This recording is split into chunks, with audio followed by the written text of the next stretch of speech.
함께 읽을 하나님의 말씀은 출애굽기 3장 1절부터 5절입니다. 출애굽기 3장 1절부터 5절 말씀.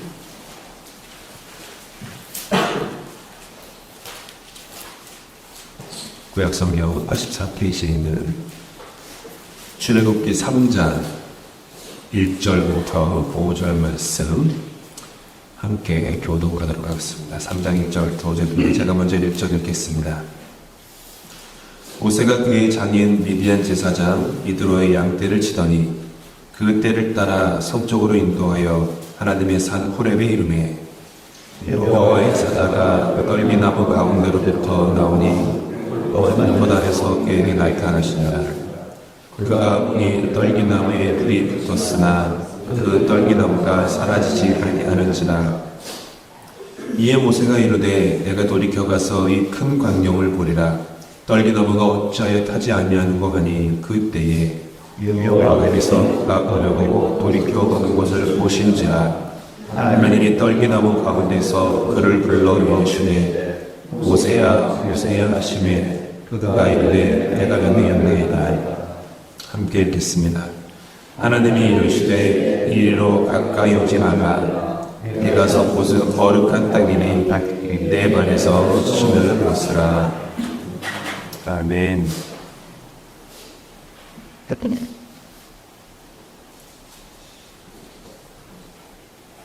16세기 이탈리아에서 활동했던 유명한 화가 카라바지오가 있습니다. 카라바지오의 의심하는 도마라는 글이 보시는 것인데, 의심하는 도마, 나우리 토마스라고 하는 그림입니다. 한번 시간 천천히 한번 그림을 보시면 좋겠습니다. 의심하는 도마. 예수께서 도마의 손을 잡고 자신의 옆구리에 난 상처로 그의 손가락을 집어넣고 계십니다. 그 뒤에 있는 마태와 요한은 매우 궁금한 모습으로 그 상체를 이렇게 구부리고 있죠. 이제 제가 스크린을 껐습니다. 그리고 제가 이제 카라바지오에 대한 이야기를 들려드리겠습니다. 한번 들어보시면 좋겠습니다. 지저분한 로마의 뒷골목에 어둠이 덮여 있습니다. 악취나는 물이 발 아래에 돌든 타이로 흘러내려가고 저쪽 위 창가에는 작은 촛불 하나가 흔들거리며 타오르고 있습니다. 술 취하는 젊은이가 헤어진 옷을 입은 채로 비틀거리며 걸어오다 출입문 앞에 넘어진 채로 격렬하게 토를 해냅니다. 그리고 일어서다가 다시 자신이 토한 곳에 넘어져 뒹굽니다. 길 건너편에는 화려한 화장을 한 2명의 창녀가 그 모습이 우스꽝스러운지 낄낄대며 웃고 있습니다. 그가 고개를 들자 그녀들은 그의 왼쪽 눈두덩이가 심하게 얻어맞아 붉게 부어오른 것을 봅니다. 그녀들에게 지인 듯하니 욕을 해대고 가다가 넘어지고 또 가다가 넘어지며 집으로 들어가다가 또 넘어지냐. 그녀들은 한바탕 웃어 제끼며 저 멀리 사라집니다. 이 청년은 어둠 속에서 몇 분을 그렇게 멍하니 누워 있습니다. 그러다가 길 건너편 창문 위의 촛불을 쳐다보고 간신히 다시 일어나 길 건너편 자신의 집으로 향합니다. 어깨로 문을 밀쳐내 열다가 또 넘어져 바닥에 한바탕 뒹굽니다. 욕과 신음을 동시에 해대며 삐걱삐걱 소리를 내는 나무 계단을 천천히 올라갑니다. 길 건너편 이웃이 조용히 하라며 소리를 지릅니다. 간신히 위로 올라가 자신의 다락방 화실문을 열자마자 또 쓰러져서 바닥에 뒹굽니다. 그의 등 뒤로 촛불이 이전보다 약하게 흔들거리며 타오르고 있습니다. 그의 어깨 너머로 촛불이 비춰오자 그는 자신 앞에 있는 이젤 위에 올려진 캔버스 종이를 불끄러미 쳐다봅니다. 그 종이 위 중앙에는 4명의 남자가 웅성거리며 모여 있는데 그들 주변은 온통 시름과 같은 어두운 뿐입니다. 그들의 얼굴은 어떤 빛으로 비추어져 있지만 그것을 제외하고는 온통 어두운 뿐입니다. 한 30분 정도 그는 그냥 멍하니 반쯤 눈을 감은 채로 그 그림을 쳐다봅니다. 그러다가 갑자기 그는 벌떡 일어나서 미친 듯이 여러 색깔의 물감들을 팔레트에 섞기 시작합니다. 자주색, 갈색, 회색, 그리고 녹색. 그리고 붓을 물감에 묻히고 가장 왼쪽에 있는 남자 주변에 그림자를 색칠하기 시작합니다. 미친 듯이 몇 시간을 그렇게 그림을 그립니다. 새벽빛이 다락방 화실에 들어옵니다. 술은 다 깼는데 온몸이 고단하기 그지없습니다. 의자에 털썩 주저앉고 자신이 밤새 그린 그림을 쳐다봅니다. 붉게 충혈된 눈을 감고서 고개를 쓰덩입니다. 드디어 그림이 완성된 것입니다. 이제 그는 잠이 듭니다.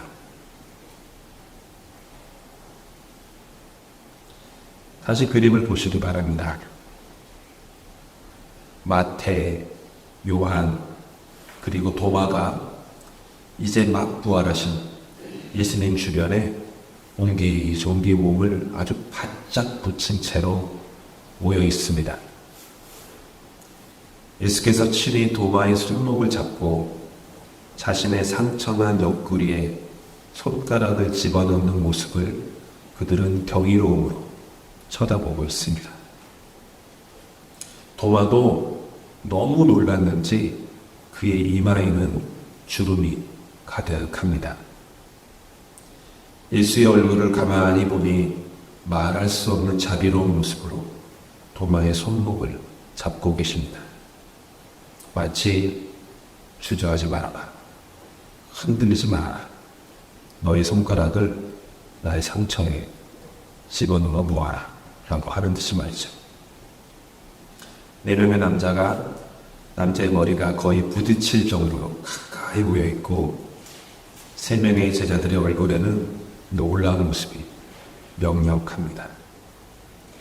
그리고 우리는 요한복음 20장 26절에서 27절의 말씀을 떠올립니다. 여드레를 지나서 제자들이 다시 집 안에 있을 때에 도마도 함께 있고 문들이 닫혔는데 예수께서 오사 가운데 서서 이르시되 너희에게 평강이 있을지어다 하시고 도마에게 이르시되 네 손가락을 이리 내밀어 내 손을 보고 네 손을 내밀어 내 옆구리에 넣어보라. 그리하여 믿음 없는 자가 되지 말고 믿는 자가 되라. 부활하신 예수께서 제자들에게 나타나셨을 때 도마는 거기 없었습니다. 모든 제자들이 다락방에서 믿음을 가지고 모여있을 때 오직 도마만이 혼자 어딘가 어둠 속에서 헤매고 있었던 것입니다. 도마는 도무지 믿을 수가 없었습니다. 다른 제자들이 그에게 이르되 우리가 주를 보았노라 하니 도마가 이르되 내가 그의 손에 못자국을 보며 내 손가락을 그 못자국에 넣으며 내 손을 그 옆구리에 넣어보지 않고는 믿지 아니하겠노라 한다. 술 취하고 방탕한 삶을 살고 있었던 이태리의 젊은 청년파가 카라바지오는 이 도마에서 무언가 자신의 모습을 보았던 것입니다. 믿고는 싶은데 믿을 수가 없었습니다. 하지만 믿고는 싶어서 그 주변을 서성거렸습니다. 예수가 나타나셨을 때 그 자리에 있을 수 없었던 그 도마가 나랑 똑같구나. 내가 도마구나. 라는 그 모습을 이 청년파가 카라바시오는 보았던 거죠. 그림 전체를 둘러싼 너무나도 두껍게 칠해진 그 칠흑 같은 어둠이 바로 나의 마음이다. 그것을 이 할아버지는 도마의 모습을 통해서 보았던 것입니다. 그림 좋아하세요?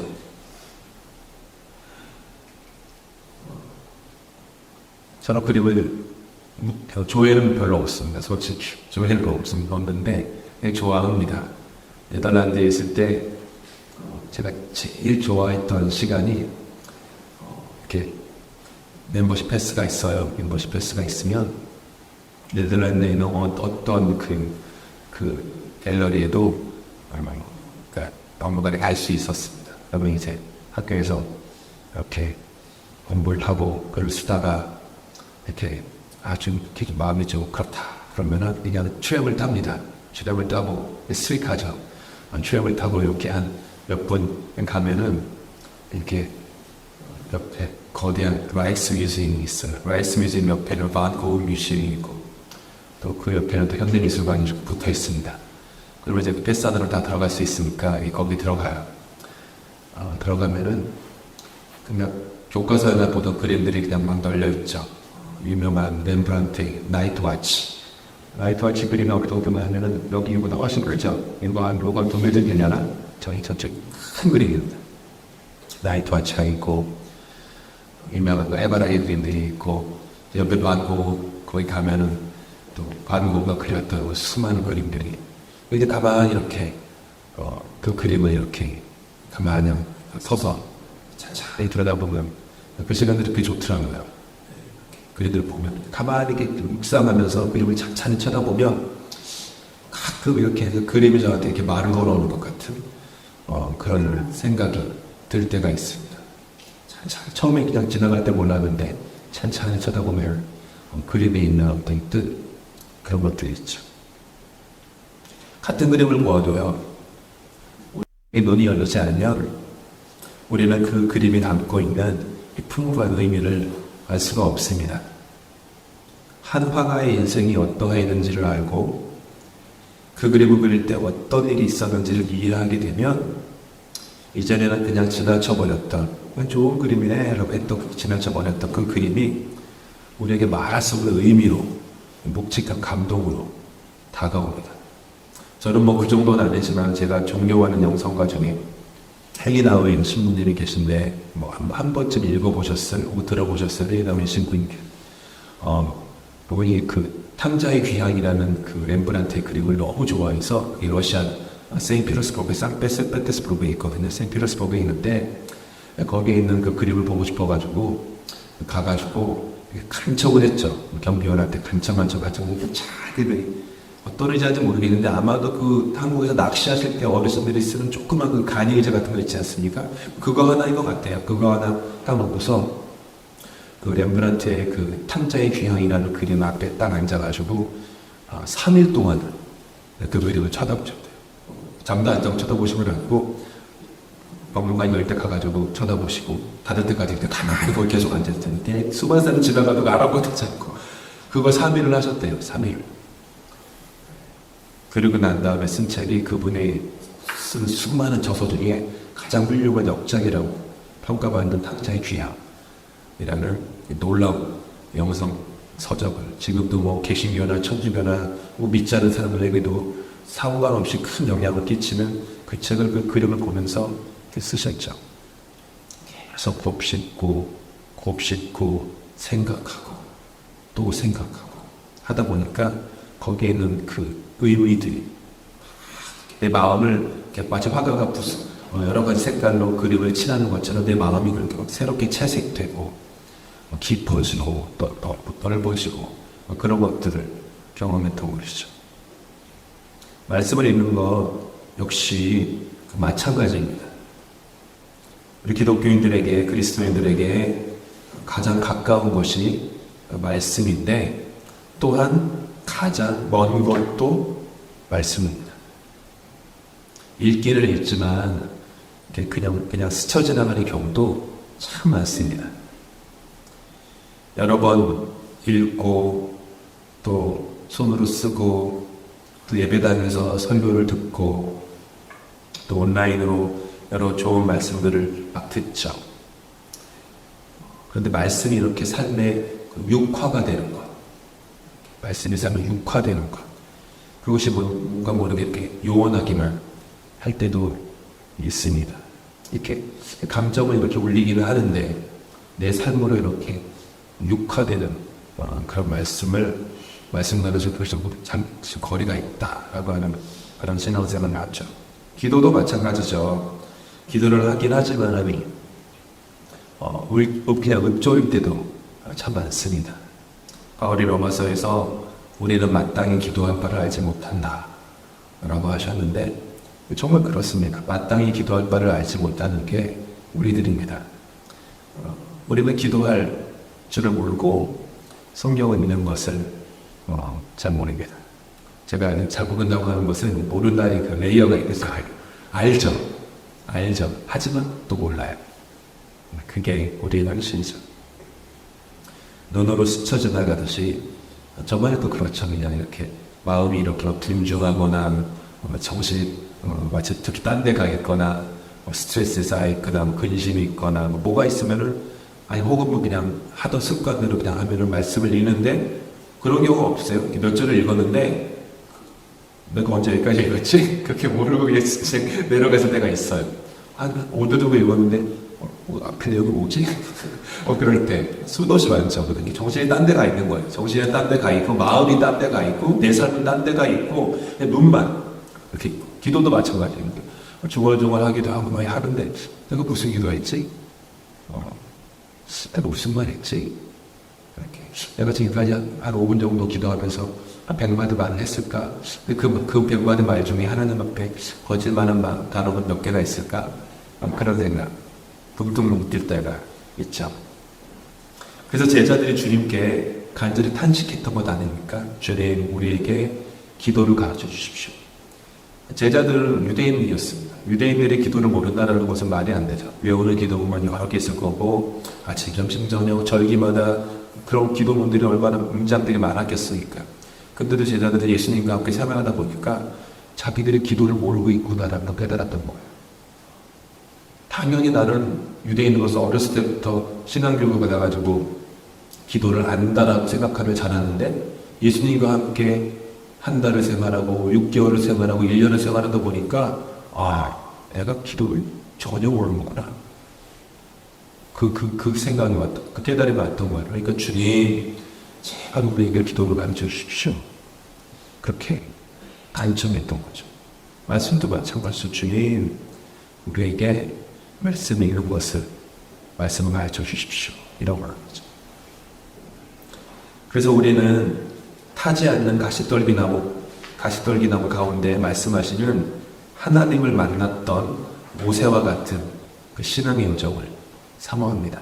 모세가 선 곳은 거룩한 곳이니 신을 벗으라 라고 하나님 말씀하셨어요. 하나님은 하나님의 임재가 있는 곳은 어디나 거룩한 곳이다 라고 말씀하시는 거예요. 그리고 그곳에서 내가 너에게 말한다 라고 하시는 거죠. 그러니까 하나님이 말씀하시는 곳은 다 거룩한 곳이다. 성경을 읽는 곳은 그 어디나 거룩한 곳입니다.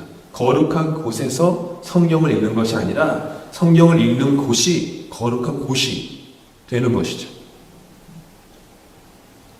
내 주 예수 모신 곳이 그 어디나 하늘나라. 참 좋아하는 찬송가 구절 아닙니까? 하늘나라에서 내 구주 예수를 모시는 것이 아니라 내 구주 예수를 모시는 곳이 어디든지 간에 하늘나라라는 거죠. 천국으로 바뀐다는 거죠. 순서가 그거입니다. 하나님의 마음이 있는 곳, 그분의 임재, 하나님의 임재가 성경책을 태우진 않지만 우리 지난 수요일에 아브라함에게 하나님과 아브라함이 언약식을 맺으면서 그 재물을 반으로 쪼개지 않았습니까? 그리고 제가 나눴던 말씀이 뭡니까? 성경에 써있기를 횃불이 그 사이를 지나갔다. 횃불을 뭐라고 말씀드렸죠? 횃불은 하나님의 임재다. 하나님이 지나가신 것이다. 여기서 똑같은 거예요. 하나님의 모세도 하나님의 임재가 있는데 그 불을 태우지, 그 나무는 태우지 않고 하나님의 임재. 그러니까 내 안에 꺼지지 않고 타오르는 그 불꽃으로 임한 그 거룩한 곳, 그곳이 말씀의 자리입니다. 수천 년 안에 쓰여진 이 말씀이 오늘을 사는 나에게도 너무나도 분명한 음성으로 나의 삶을 파고들고 내가 넘볼 수 없는 권위와 사랑으로 나를 안아주시고 불러주시는 그 음성을 말이죠. 이렇게 권위로 다가오시죠. 하지만 동시에 사랑으로 품으시는 것이죠. 진리로 다가오시지만 그 진리가 날카롭기 때문에 그 진리를 사랑으로 보듬어서 이렇게 우리에게 다가오시는 것이죠. 거룩한 곳에서 우리는 우리의 신발을 벗습니다. 성경을 읽을 때마다 신발을 벗어야 돼요. 신발을 벗는 게 무엇입니까? 나의 소유, 나의 경험, 나의 학식, 나의 고직, 나의 시간, 내가 되고 싶은 것, 내가 되고 싶지 않은 것, 내가 소유하고 싶은 것, 내가 소유하고 싶지 않은 것, 그런 모든 것들을 내려놓는 것입니다. 신발을 벗는 것입니다. 어떤 목사님은 그런 말씀하시더라고요. 신발이 무엇입니까? 인간이 몸에 걸치고 있는 모든 것들 중에 유일하게 신발만이 그 사람의 전 존재를 담고 있습니다. 그렇죠. 모자도 쓰지만 벗으면은 그 옷도 입고 벗고 내가 또 어느 한쪽만 가리건 한쪽만 담고 있는데 신발 있지 않습니까? 신발은 나의 전 존재를 담는다 라고 하죠. 그래서 예전에 군대를 가면은 사제 그 옷들이나 이런 것들을 부모님께 보내지 않았습니까? 그러면은 저도 그랬나? 저는 잘 기억이 나지 않는데 그러면은 어르신들이 그랬대요. 아들이 보내온 그 박스 사제 물건 옷이나 이런 것들이 받으면은 특별히 신발을 보면 그렇게 우신다고 그런 얘기를 하시더라고요. 그 신발에 내 살아가는 아들의 전 존재가 담겨 있다라고 하는 그런. 그래서 신발을 벗는다라고 하는 것은 그냥 이렇게 내가 가진 몇 가지 어떤 장신구 같은 것을 벗는다는 뜻이 아니라 내 전 존재, 내 전 존재를 이렇게 벗는다, 내려놓는다라는 뜻이 있습니다. 신발을 벗고 그분의 음성에 귀를 기울이는 것입니다. 사무엘처럼 주님 말씀하소서 주의 종이 듣겠습니다. 그런 마음으로 말이죠. 그리고 그 말씀은 모세의 삶에 그렇게 역사하셨던 것처럼 우리의 삶에 중요한 결정을 내릴 수 있도록 인도해 주시고 나의 도덕적 삶을 형성해 주시고 나의 세계관을 빚어주시고 나의 생각들을 계속해서 도전하여 새롭게 하십니다. 너무나도 얇은 종이입니다. 특별히 얇은 종이죠. 성경책은. 근데 성경을 읽으면은 깊이 묵상하면 너무나도 얇은 이 종이를 뚫고 하나님의 임재가 우리의 삶에 임하게 되옵니다. 내가 예측할 수도 없는 모습과 방법으로 임합니다. 나의 삶에 겹겹이 쌓여진 종이 쪼가리를 뚫고 들어와서 내 삶을 움직이시는 거예요. 말씀은 그렇게 그냥 활자가 아니라 살아서 역사하시는 그 말씀을 이렇게 확 다가오시는 거죠. 그런 경험들이 많은 시작입니다. 저는 그냥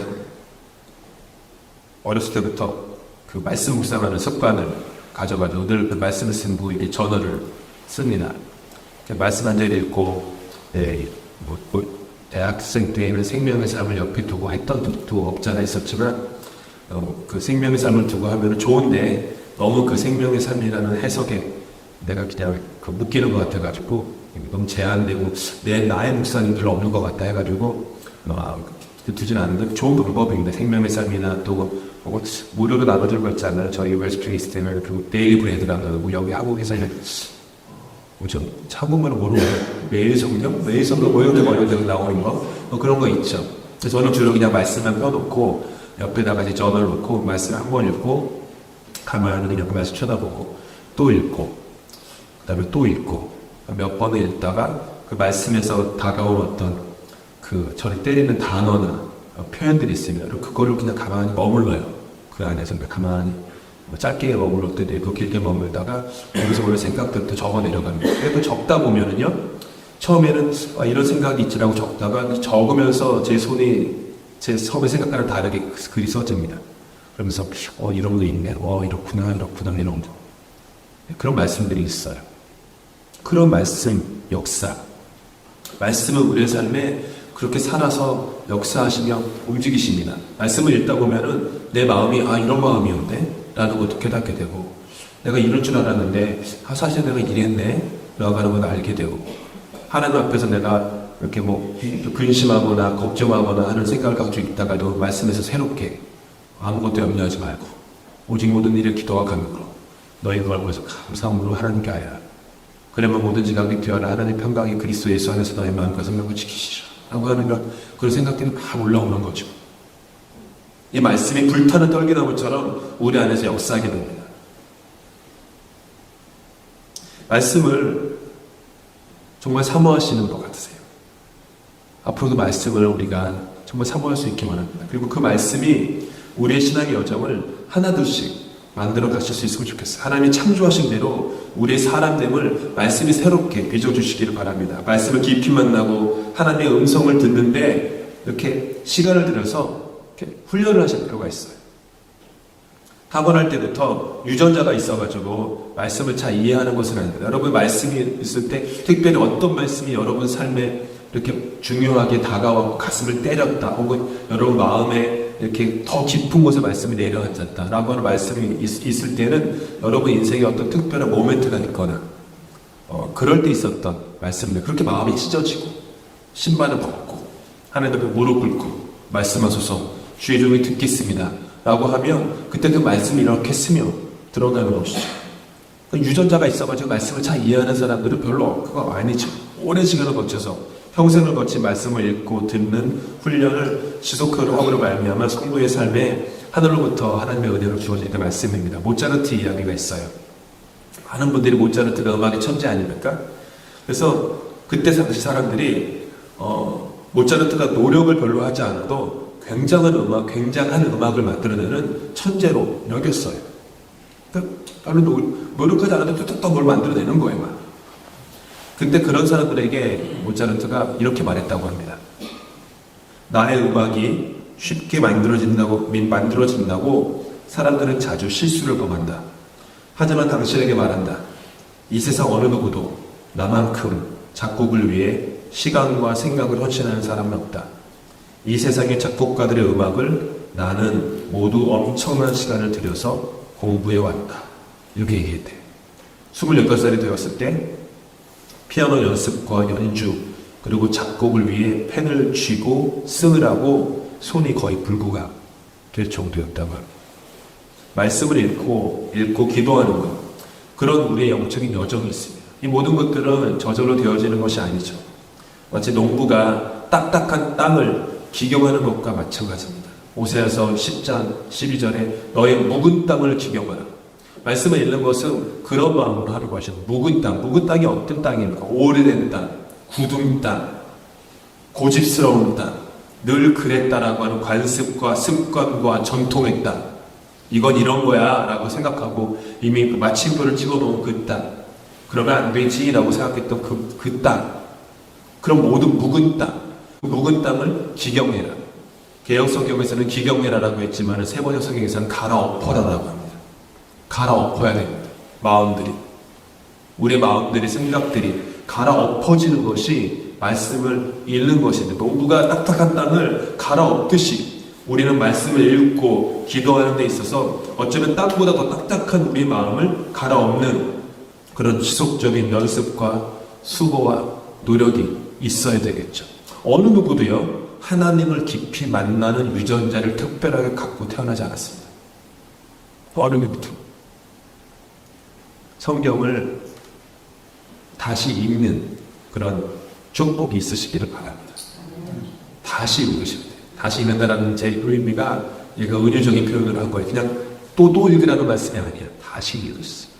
내 삶으로 다시 새로운 마음으로 새로운 생각으로 늘 보던 말씀이 완전히 새로운 능력의 말씀으로 우리의 모든 마음을 올리시기를 축복합니다. 두껍고 딱딱한 우리의 마음을 계속 기경하고 기용해서 우리의 마음밭에 하나님 나라의 그 신비로운 씨앗이 겨자씨 하나니 심어줘서 우리 굳은 땅, 묵은 땅을 뚫고 솟아올라 열매 맺을 수 있도록 성경을 다시 읽는 그런 영적인 훈련들이 우리 모두에게 있을 수 있기를 축복합니다.